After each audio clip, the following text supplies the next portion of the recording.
So for me, I at the time I had 2 young kids, and I set aside Saturday mornings. I'd try to set my alarm and be up by 6:30 or 7, and I knew that my wife and kids at the time would probably wake up around 9 or so and be functional.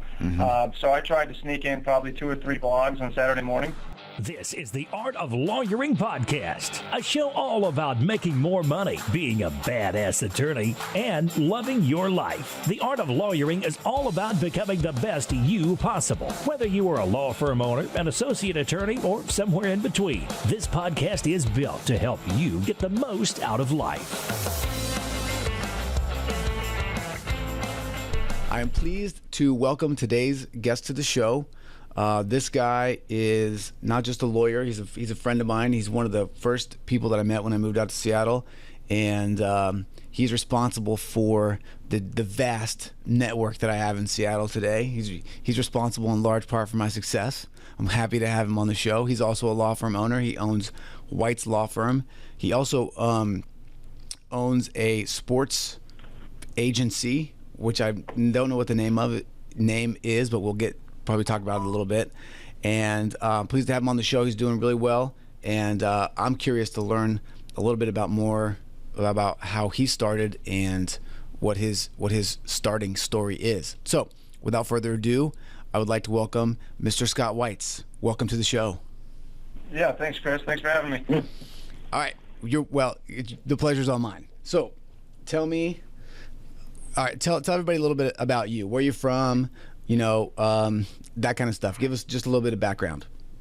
I grew up in Seattle and went to Blanchette High School here locally, and then went to school down in Arizona. Spent about 10 years down sun between Arizona and California, and sometimes wonder why I came back. But nevertheless, I'm back here. Went through business school, law school, got a LLM in tax at University of Washington. And for me, my starting of the practice, I got back and passed the bar recently after graduating law school, and I decided to do this LLM and tax program, but I wanted to add a little twist to it in that I would start practicing law while doing the LLM at night, and hope that I could get the clientele throughout that LLM process to be able to sustain a firm by the time I graduated, and fortunately I was able to pull that off. Okay, so, all right. Let's back up. Let's back up a little bit, though. Let's back up a little bit. So you're in law school. You're down in Arizona.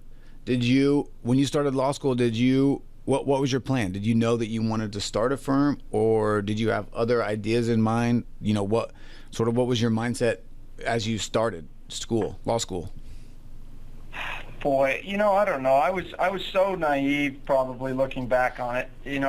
I took a couple of years and worked between undergrad and law school, so I really didn't have a fixed idea coming out of undergrad that I wanted to go to law school.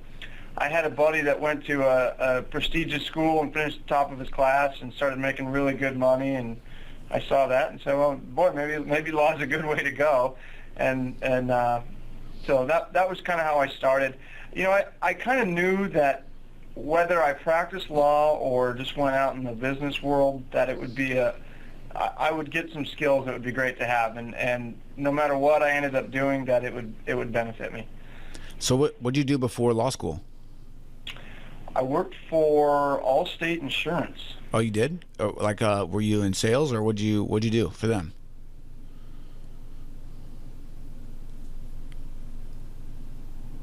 For about a year and a half, and then I went into sales and was technically, I guess, my own agent, but it was a developmental program, so I worked out of their home office, and it wasn't like I had to go open my own brick and mortar shop and spend a bunch of money. So, but it was my first introduction to entrepreneurialism, and it's funny looking back, like how green I was and how clueless I was, but nevertheless, kind of good to get thrown into the wolves, I guess. Well, you got to learn somehow, right? This is true. Okay, all right. So you go to law school. When did you decide you were going to open your own shop? When did that happen? Probably after none of the big firms ever got back to me on job interviews. Okay, right. half joking, half serious. Right. But at one point it was like I did work for a small firm for a period of time down in California and Arizona, and kind of saw what they did. And like I said, I came back up to Seattle. This is where my roots were, and I know your story is kind of similar to this fact, where it was, hey, you know, I'm moving to this new place. I'm going to start a firm, and we'll see how it goes. And that was kind of my story. Luckily, I had the AOL program to be, I guess, somewhat distracting, somewhat financial aid, I guess, right, while I built it. You know, my theory was, luckily that program for me was a like 6 o'clock at night to 9 to 10 o'clock at night program. So I'd wake up every morning and spend a few hours just practicing as much law as I could. So shoot, I took on free clients and just helped anyone that I possibly could for whatever issues they had to try to gain experience. And then I would prep for class in the afternoon and go to class in the evening. So it was a full-time gig. Okay, and all right. So I love talking to people about sort of their early experiences with their firm.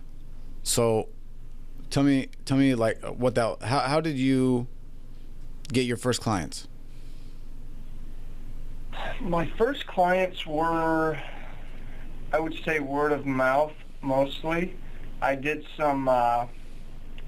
I did all of the volunteer things that I could possibly do just to get my name out there in the community. I'm over in Kirkland, Washington, and there's a program called the Eastside Legal Assistance Program, which I literally was a intake person for them as an attorney, just to get in there and meet these other attorneys and meet people that had issues, and if I thought I could help them out,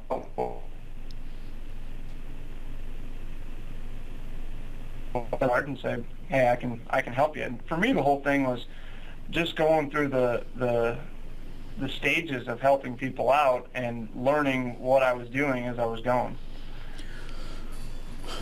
Okay, all right. So when did you? So you get your LLM? Well, here's at some point you sort of transitioned, I'm guessing, from sort of that. Doing whatever you can to things start working for you, right? I mean, you start making a little cash, you know, and we didn't talk a lot about what your firm is like now, but you have at least 1 or 2 attorneys working for you. You have some staff, so it's not just you. You've got, you know, you're established. You're making regular, real type money.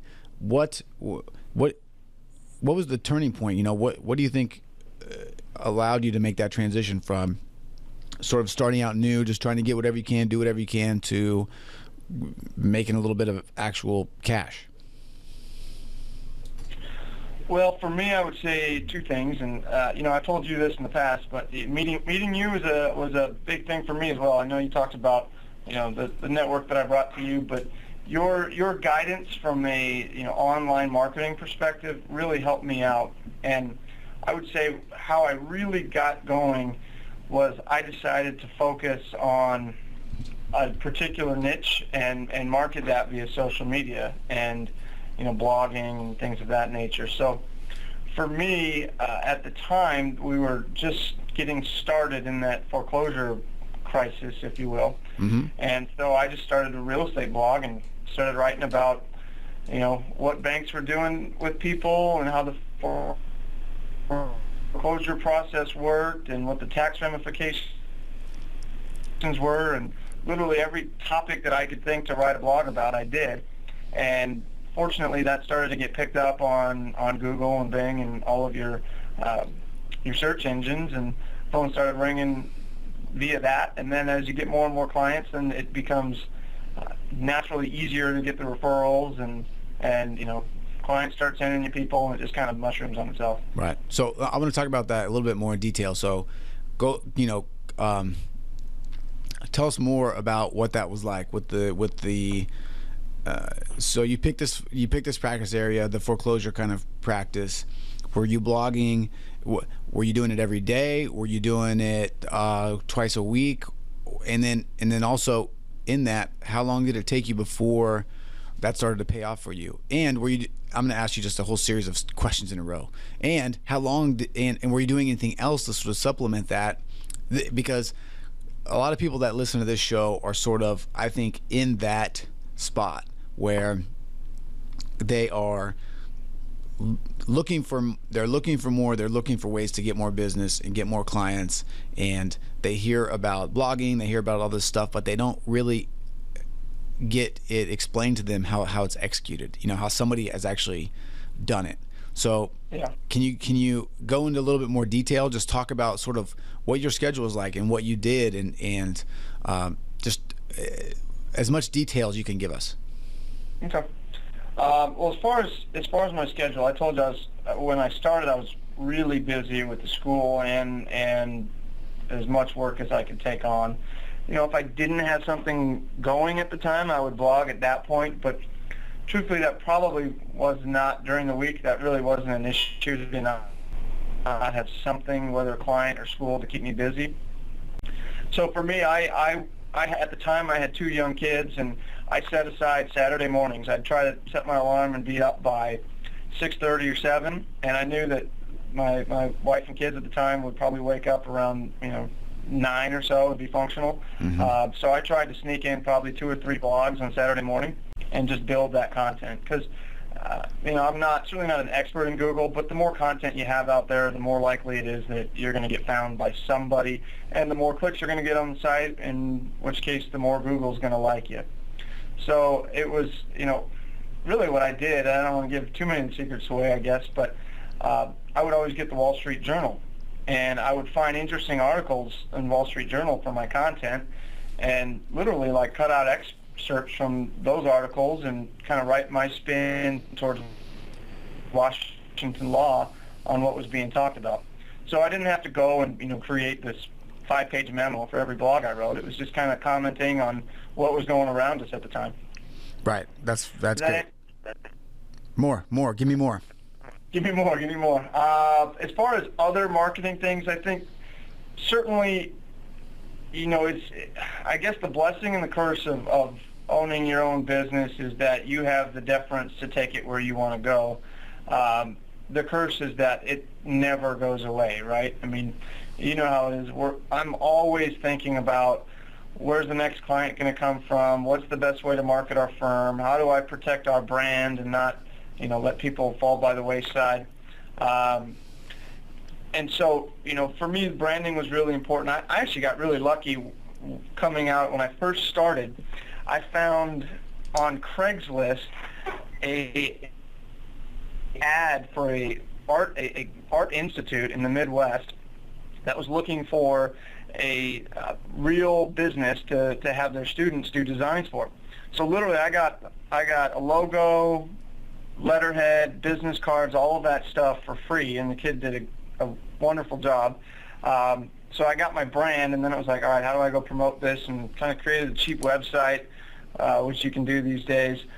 And most importantly, just the networking, right? I felt like I had good business cards. I wasn't ashamed to pass them out, and right. Any opportunity I had to go tell people who I was and what I did, I was there. Yeah, we're going to talk more about your networking in a minute, because this other stuff is a strength of yours as well. But for at least in knowing what I know about you, the networking for is what I am envious of when it comes to you, because you're ridiculous when it comes to that kind of stuff. So I'm gonna pick your brain on that in a minute, but I want to come back to one thing real quick that I think is a something that is critical, I think, to your success, and that is, you said, I didn't have time to do this stuff during the week, so I would wake up on Saturday before everybody was up, and I would write these blog posts. And I think that, I guess, where did that mentality come from for you, and how important do you think that was to your eventual success? It's a great question. Well, I'd say my work ethic was generated kind of from being told no and not getting in a whole lot of places coming out of law school. I was middle of my class to be honest, and didn't go to a top 25 school, and just really didn't get a whole lot thrown my way coming out of law school. So it's kind of that fight or flight mentality of, hey, either I'm just going to give up and say, woe is me, or I've got to go and work harder than the next guy and try to make it all work out. So that was kind of the mentality I took. I mean, to this day, I don't think I'm the smartest guy in the world, but I pride myself on not letting many people outwork me. So that's where all of that has stemmed from. Okay, that's great. That's awesome. So nobody's really gonna know about this except for now, but I gotta talk about it because it totally destroyed my flow. But the call cut out, so we're back. So I gotta get back into it because you were doing great, and then it was like boom, cut. So I don't want to talk about networking just yet. There's okay. So you mentioned one other thing too that I know about for sure, and that I think pretty much anyone that owns any business at all knows about, and that is sort of thinking about where's that next client coming from, what's that next person, where are they coming from, what are they going to be doing, how do I find them, and I don't know if it's sort of if it's fear or if it's a sort of a nervousness that's sort of always around you, but or if you even feel it like that, but how do you deal? A, do you feel that, and B, how do you deal with that? Like, how do you? I'll tell you. So for me, every once in a while, and it actually happened this weekend, something will happen, and I will go, oh my God, this is all going to come crashing down in a moment, and it's all going to be over, right? I'm going to be exposed as this huge fraud. My business is going to die, and everything is going to just crumble around me. And it never happens, but I don't know why my brain does that to me. But does that ever happen to you? And how do you deal with that? And how did you deal with it at the beginning, where I think it can sort of overtake you if you're not careful? I think absolutely everybody has that, no matter what business you're in. And the reality is, it can happen, right? I mean, every business ever fails at some point. So you gotta, if you're not constantly pushing to get better, someone else is out there nipping at your heels. It's the blessing and the curse of capitalism, I guess. As far as like handling the day-to-day ebbs and flows, you kind of get used to it, I guess, to a certain degree. Lou Holtz, the old coach at Notre Dame, said something that stuck out with me a few years back. He said, it's never as good as it seems, and it's never as bad as it seems. So, whatever's going on in your life, there's a next day, and if you close a big deal and get a big paycheck, the reality is you're going to be wondering where the money's coming the next month. And if you feel like you're just having the worst day ever, and you got clients that are breathing down your neck or whatever it may be, the next day you could have your best new client call in. So you just kind of go with the flow, and I always use the word grind. Like, enjoy the grind, because really, I think a lot of professions are like that, and the people that just, no matter what it is, good or bad, that show up and work hard end up being rewarded for their labor. Right. It's sort of like consistent effort over time pays off. Right. Okay. All right. So let's talk a little bit about this. Actually, so we didn't do that. We haven't done this yet, but I wanted to tell the story about how we met, because I think it's interesting, and it's sort of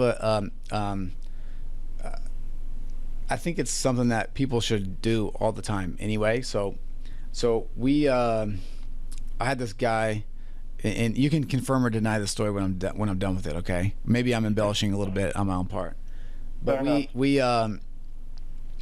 so I had this guy come and try to sell me some yellowpages.com advertising, and this was right when I first started, probably like a couple months in. He comes in and he's really, and Scott knows this guy, so he knows he's a really good salesman. He has a good pitch, and he's good. So at the end, I was like, well, dang, maybe this is legit. Even though in my head I was like, this is ridiculous. So I asked him. I said, well, do you have anybody that I can call that will back you up? Like a client that will say that yes, this service is going to perform the way that you say it will. And he's like, yeah, of course, Scott Weitz. It's my boy, call him. So I was like, okay. So he gave me I think he gave me your number, or he told me your firm name or whatever. So I looked you up, and I just called you cold. And I was like, hey, I don't remember if we talked over the phone or not about it, but maybe we met for coffee or something. Because I was still, for me, that was sort of networking for me, because I didn't really know anyone here, and I was always kind of looking for the opportunity to meet new people and have people that I could sort of talk to about this stuff. So clearly, it didn't leave the lasting impression on you, that first impression that we had. It was at 6th and Union Starbucks. No, I know. That's what I thought. That's what I thought it was. I couldn't remember if it was a phone call or if we met first. But I do remember that. And you said, it was funny because we sat down. I was like, so this guy called, and he's like, yeah, I know him, whatever. And I was like, so should I use this stuff? And you're like, no, it sucks. And and that sort of, and from that point on, we started talking business. And we both have different strengths.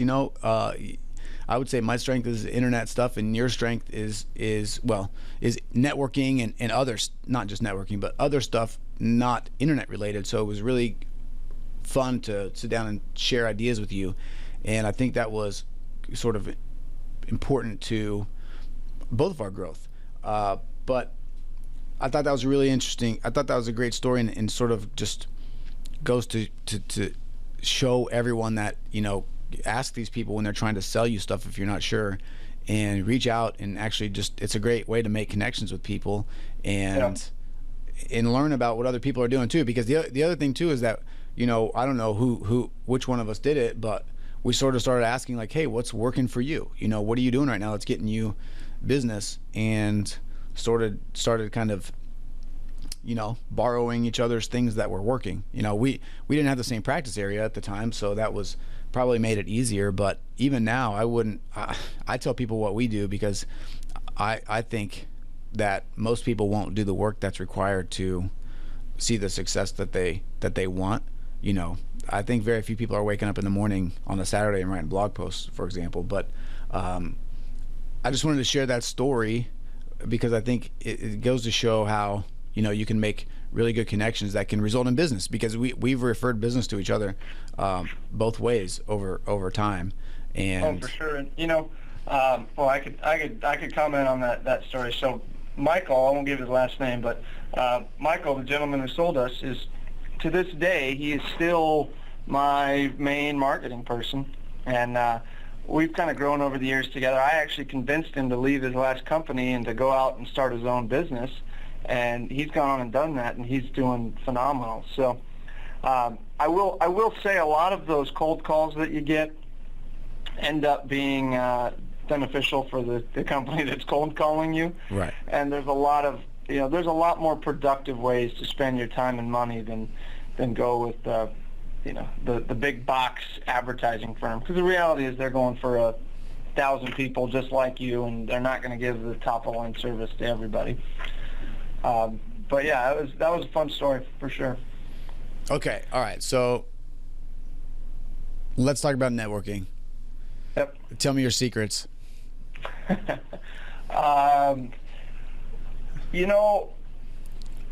All right, so hold on a second. Let me give a little background first. I don't want to give all my secrets away. Yeah, you do. This is where the secrets are given. That's what you signed up for when you came on the show. So no one in Seattle listening to this, right? No. This is the only national. It's actually not. It's blacked out in Seattle, so it's fine. Okay. All right. So let me give a little background for all of you listeners. Scott is I describe him as the guy that knows everybody in Seattle, and I don't know how he does it, but he knows everybody, it seems like. So that's what I want to know about, and in particular, I'll ask you more detailed questions as we go. But when you started, you're from here, so there's a little bit of that, but I think it goes deeper than that, because you had to come back. So what did you do, when you opened your firm, for example? How did you start making these connections? What did you do? It's funny. It hurt to obviously grow up. But to your point, about 10 years and came back but everybody in my network is somebody that I didn't know. So it was too strong from scratch. But, I would say never missing an opportunity to go meet you and always trying to engage with them. I think a lot of people will go out on their story. I kind of look at it differently with other people's stories. I think that helps them get comfortable around me and talking about that's what I'm doing. And I don't know if there's a secret to it. I mean, it's just kind of common sense, I guess. But no, it's not common sense. Anytime you have an opportunity, it's not common sense. perhaps. Anytime you have an opportunity to go meet people, just go do it, and always try to, represent yourself. Have as much fun with people as you can. It just kind of grows upon. Seattle, but it's kind of a small town in the same as you start meeting people through people. The other thing that I try to make a priority in our office, I don't care whether it's when time or Sunday morning, everywhere you go, everything you do, you're representing our firms. So, I'm a believer in trying to not like exotic clothes, but always presentable and not be a total mess. Because no one like that next client. Right. Okay. So, all right. I knew this was going to happen because this happens to everybody when I ask these questions. You sort of gloss over it all, like, oh, it's just, I don't know what happens. Blah, blah, blah. But I have to admit, I don't know. That's okay. I'll just ask you more questions because this is the stuff that I want to know. So I'm gonna steal these ideas from you. So, all right. First and foremost, do you try to target certain people that you want to meet, or do you sort of target an event that you think will have people that you want to meet? How do you decide what to go to and not go to? Because in Seattle or any other relatively big city, you could be going to things all the time and meeting a bunch of chumps, or people that are just not right for you. They don't have to be chumps, I guess. But how do you decide what you're going to do and where you're going to go? That's a really good question. Separate the two. So, certain things I do, as you know, we do personal injury, and I lunch for any chiropractor listening to them to get to know me and vice versa. We do that, and the other thing we do is estate planning, either relationships with financiers and things of that nature. I love those time with those types of professionals, and love to grab a coffee or lunch or whatever it be. And then I would say I have probably 2 to 3 just unprofessional meetings, so coffee or whatever it may be, and I try to focus if at all possible. As far as the events, definitely like in the community and kind of like to go to the IT events if possible, and if I get invited. The one thing I think I probably do to take for granted is I really don't go there looking for this. I go there to build relationships, and the business comes from that. You know what I mean? So I'm not going to attorney, what do you do? It's the kids do, and more of building friendships, and it just comes. Okay, so let's talk about these coffees that you have then. All right, yeah. These would be sort of like a targeted strategic relationships that you want to create. Are you reaching out to these guys cold and these ladies cold? Are you getting introductions? What's your process like for deciding who you want to talk to? And do you just call them up and say, hey, I'm Scott Weitz. Do you want to have some coffee? Do you send them some flowers, or what do you do? Good question. So at first I kind of pinpoint, all right, where do I want to focus our attention? And it's not just me, it's a group effort. I've got guys within our firm that this is a part of their job description, is to go help me set up meetings and build relationships. So it's an orchestrated concept, I guess. First, I'll look at, okay, who do I know already that I can reach out to? Those are easy. And, maybe I know them through a friend or through playing basketball with them or whatever it may be, and it's not even a warm introduction. It's just hey, we know each other. Let's have a discussion about business and see if we can help each other. Then I try to go to my next layer. Who do I know that may know somebody, and maybe get that warm intro through them. And then lastly, we definitely will go cold turkey and just call or write emails to people, and even that can be pretty successful. When I do that, I even try to do that strategically. So I'm still a relatively young guy, 34, soon to be 35, and let's say I'm going after financial planners. Well, I'm probably going to focus on the guys that are in their 30s or early 40s because we have more to relate to, right? We may have kids the same age or know the same people. The guys that are 65, they've already probably got their network. So right. I definitely focus on people of my age, men and women. So, but that's been a priority for me. Okay, so you have this meeting, and or you coffee or whatever it is. What do you have a script that you follow, or kind of a schedule, or do you have a plan? Do you have a point that you want to have? Do you have sort of a next step that you are trying to get to when you have these meetings? What that initial coffee. Let's say this is somebody that you don't know, or that you just know sort of on the very edges of your network. What's that first coffee like for you, or that first meeting? What do you do? All right, I'm going to go deep into my arsenal. Yeah, I want the secrets, man. I want the secret sauce. I want the Scott Weitz secret sauce. There's a great book I read when I was in college. Dale Carnegie, How to Win Friends and Influence People. And, summarize a 400-page book in 10 sentences. It's basically, get to know them, care about their interests, and they'll open up and be able to relate to you. So generally, if I'm meeting someone cold turkey, I'll do the first probably 50 to even 75% of it as I just want to get to know you. How old are your kids? What's your practice? How long have you been doing this? And just kind of get them talking.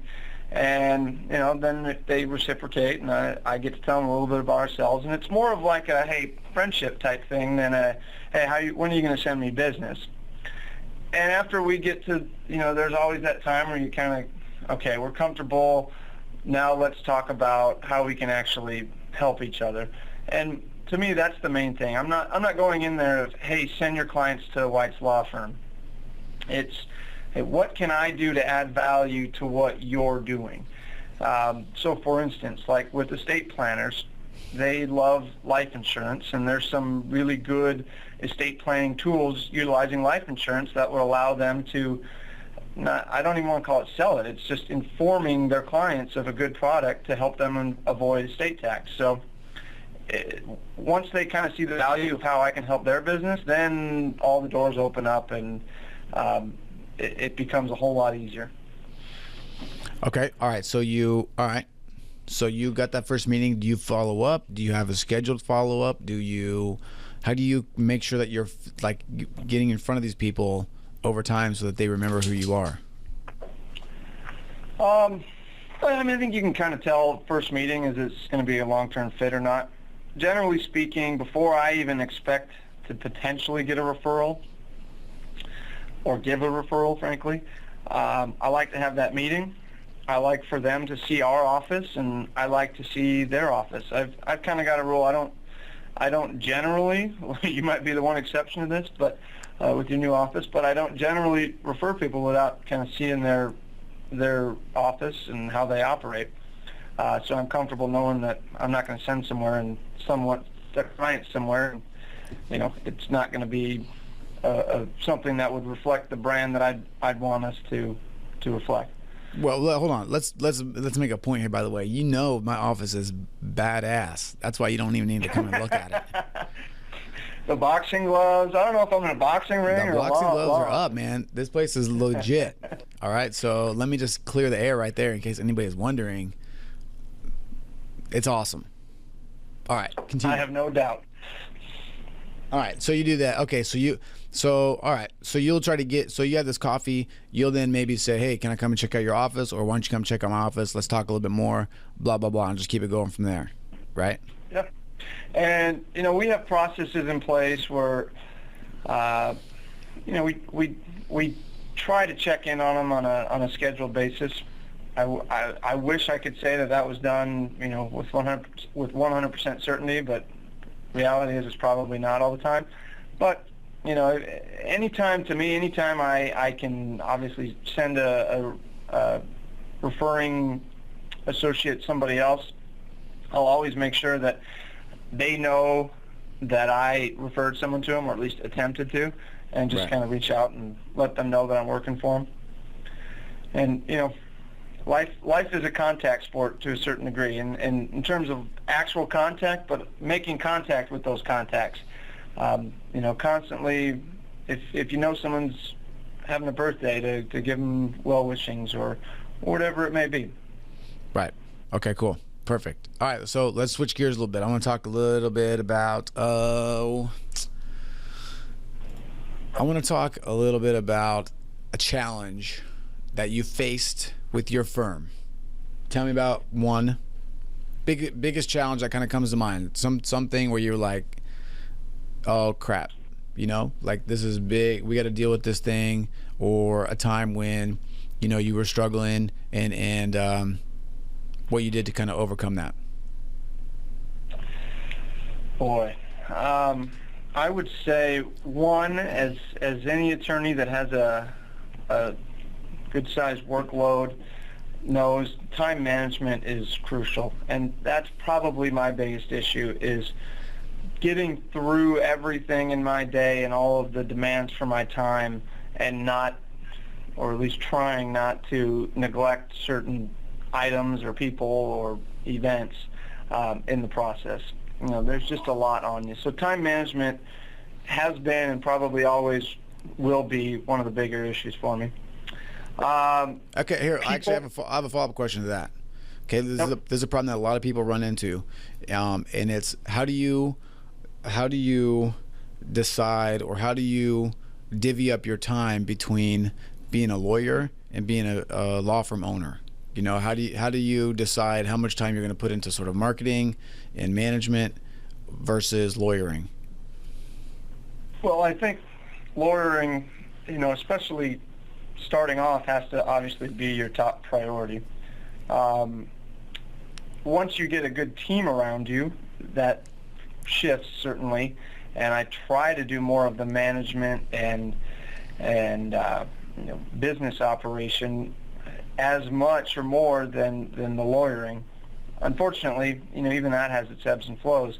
There are certain things that I have to do that associates just can't do for me, in certain relationships that clients want me to be a part of and not just be delegated to an associate. So it's an evolving process, frankly, in terms of how and when I generate time to marketing or business operations. I wish I could do more, honestly, but it's generally not in the cards. Okay, all right. Was there a moment when you sort of said to yourself, I have made it, not sort of like the end all make it, but I'm over the hump, like I'm less afraid of sort of not of the business going down, and now I'm more focused on growth? Was there any moment sort of when that happened for you, and what was that?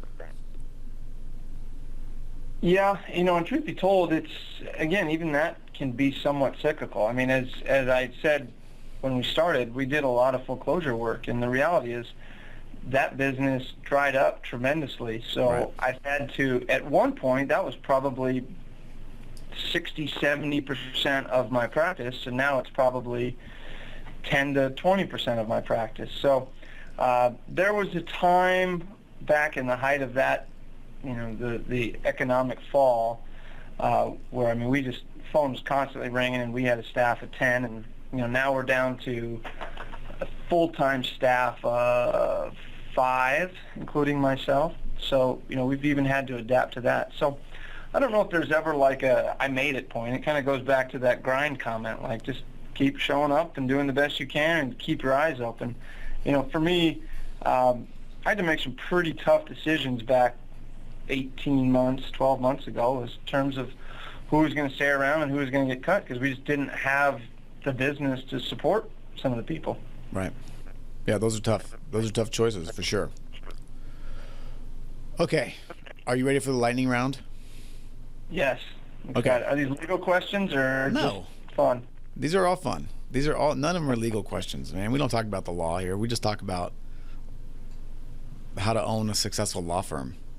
Who cares about being a good lawyer, right? No, I'm kidding. No. All right, fire Okay. away. All right, lightning round. So these are just quick hitters. You can speak on them as long as you want, but they are just things that I'm interested about for everyone. So I always ask these. First is, do you have a morning routine? Yes. You What want is to know it? about it? Yeah. What is it? Depends on the day. Sometimes I'll try to go to the gym and get back in time to see my girls off to school. Otherwise, I will get up, make coffee, always have the same breakfast, as boring as that is. I have oatmeal literally every single day with coffee. Nice. Try to maybe do some push-ups and sit-ups, watch CNBC or Sports Center, and get ready for the day. Okay. All right. What's the best advice you've ever received? My dad once said, if you're going to do something, do it right. And that kind of speaks for itself. Okay. I would agree. What is something that's working for you right now? From a marketing standpoint or life standpoint or Anything. What's the first thing that comes to mind? Something that's working for surrounding myself with good people. Okay. To elaborate. One of the bigger, I almost said this in the challenge, aside from time, it's finding the right people and getting everybody on board, and that isn't always easy. Not to knock some of the newer attorneys out there, but it's been, I've had challenges over the years in terms of bringing in people that just weren't qualified to do jobs or didn't work to the standards that I would hope they would, and that's difficult. But right now, I've just got all good people around me professionally, so we're cranking on all cylinders. All right. I have a follow-up question to that, just because I'm curious. What is there anything that you've done to make that process easier, or how have you gone about sort of finding the people that are good fits for you? It's a mix of getting lucky. And, a couple of the people that I found reached out to me via resumes, and we had meetings, and it was just a good fit. Other people I just randomly met and said, hey, you're working at another firm, and I think we'd be great together, and let's see what we can do. So you just never know. But there's definitely, I'm around my office staff is more than my family, so you really got to have a good relationship going, and one bad apple can ruin a lot. So right, for sure. Okay, what is okay, you already recommended one book, but you can use this one again if you want, or if you have another one, that's cool too. You can only, so we got imagine we got a bunch of yous around here, okay, but sort of maybe 3 years back. You can recommend one book to them. What's the book? What book is that? Oh boy.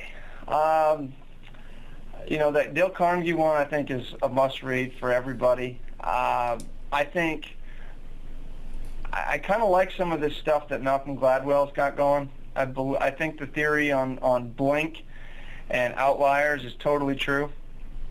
Okay. I don't know. Should I elaborate on what those are, or do you think everybody knows? No. You don't have to elaborate on that. I'll link them in the show notes, and people can look at them. But I agree, they're great books. I really like Outliers in particular, as far as putting into perspective what it takes to become really good at something. Yeah, I think to a certain, there's definitely something there that found in heart that you're not going to find on a resume, and you just can't describe it, but it's just there.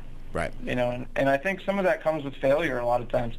I always hear Tom Brady associated with outliers, right? Like, no one expected this scrawny white kid drafted in the 6th round to be any good, and he just came in, and for his entire career he's been trying to prove people wrong. I think there's something valuable there. I agree. All right, tell us about the one habit that you have that's helped you achieve success. Probably trying to relate to other people before I even, think of a situation in my own head, if that makes sense. So whether it be a client, like really trying to sympathize with their situation, or even in an adversarial role, the first thing that I always do is, all right, if I'm in their shoes, what do I want out of this? What are my objectives? And once I get those, it allows me to craft my argument to get them to those objectives. Okay. In a manner that best serves our client. Right. I like it. Last two. What is the one question I didn't ask you that I should have? What's that? The sports stuff. Everybody wants to learn about that. Okay, let's talk about it for a minute. We got a couple minutes. Tell us about that. What? So you have another thing that you do, right? Second. Well, I don't know if it's a first or second business, how you would describe it, but tell us about it. Well, I would say it's all kind of the same umbrella, just different branding, and a lot of it's being an attorney. But went through and got certified by the NFL to represent NFL players, and that's kind of branched off into some marketing stuff with some partners that I've brought on for that. So we're doing a lot of stuff with the Seahawks and bringing in guys out of college, and it's a lot of fun. It's definitely a fun escape from the normal grind of practicing law. Is sort of putting that side of the business together and do you find that the same concepts apply for that as they do for what you've done originally with your firm? Oh yeah. I'm kind of an outside the box thinker, so trying to just think strategically on how to, thinking 2 or 3 years ahead and how we get there has always been a priority for me. And it's been kind of fun to watch it grow from where, 2 years ago I wasn't doing it, and now we represent a handful of guys in the Seahawks, and it's been kind of fun to watch it grow. Right. It's cool. And I mean, would you say that people are probably thinking like, well, how the hell do you do that? But I think in large part, it was just a result of your networking efforts. Is that fair to say? I mean, just sort of the relationships that you've built and created over time? Is there some other secret sauce? It's all new stuff. I mean, it's the same concepts, but even in that world, nobody that I deal with in the sports world did I even know who they were 2 years ago. That's what I mean, though. That's what I mean, though. So, but it's not like you can take out a Google AdWords ad for a sports agent to have somebody hire you. You have to go out and make relationships just like you would with a chiropractor or with a financial planner. Just the people that you're meeting are different, right? But the process is kind of the same. It's fair to say? Yeah, absolutely. I mean, yeah, it's all face-to-face interaction and networking in that business. Right. I mean, for example, this kind of stuff gives you a good excuse to go to the local restaurant and watch The Bachelor every Monday night, right? Yeah, this is true. We know you created the sports agency just so that you could go and watch The Bachelor with friends on Mondays. Yeah, well, Jason Mesnick is now a client now. I probably can't say that, but that's okay. Well, Google him if you want to know, or I can delete that out. We'll figure it out. It'll be all right. It's all right. He wouldn't mind. It's not a big issue. Right. So. Right. Nice. All right. Okay. Last question then. Last thing is one parting piece of advice, and if you want people to contact you or find you somewhere, how can they do that? Okay. Let's see. One parting piece of advice. Kind of the things that we've hit on all hour. It's just, work harder than the guy next to you, and always try to think of what other people are thinking, whether it be a coworker, an employee, or a client. Always put yourself in their shoes before your own, and everything works out. As for contacting me, let's see, our office number is 425-889-9300. Okay, cool. So if somebody has a question or something, they can call you? Yeah. Should I People give don't an call. email address? If you want. You got a Facebook page? People can go follow you? Find you? Yeah, I just Scott Weitz, W-E-I-T-Z. All right. Yeah. Yeah, okay, cool. So, fantastic. So that's it for now. I really appreciate your time and short notice. I think I texted you on Saturday to see if you wanted to do this today, and it's a holiday, although we're both in the office working. You should be too if you're listening to this. And that's it. So I really do appreciate it. I don't know if the people can tell, but I've learned a lot from you and really appreciate our conversations. And I'm glad that you let me bring one of them, here and record it. So I appreciate it. Awesome. Thanks, Chris. All right. Thanks, man. Talk soon. See ya. Thanks for listening to the Art of Lawyering podcast. For more great action-packed advice and information, visit theartoflawyering.com.